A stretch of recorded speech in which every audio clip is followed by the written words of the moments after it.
రేవంత్ రెడ్డివి అన్ని దొంగ హామీలు. రెండేళ్లుగా ప్రజలను మోసం చేస్తూనే ఉన్నాడని మాజీ మంత్రి ఎర్రబెల్లి దయాకర్ కాంగ్రెస్ ప్రభుత్వంపై మండిపడ్డారు. జనగామ జిల్లా కొడగళ్ల మండలం లక్ష్మక్కపల్లి రామన్నగూడెంలో బీఆర్ఎస్ సర్పంచ్ అభ్యర్థులకు మద్దతుగా ప్రచారం నిర్వహించారు.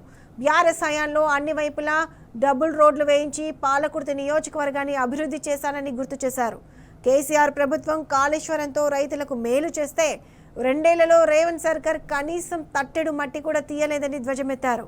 బీఆర్ఎస్ బలపరిచిన సర్పంచ్ అభ్యర్థులను గెలిపించాలని పిలుపునిచ్చారు.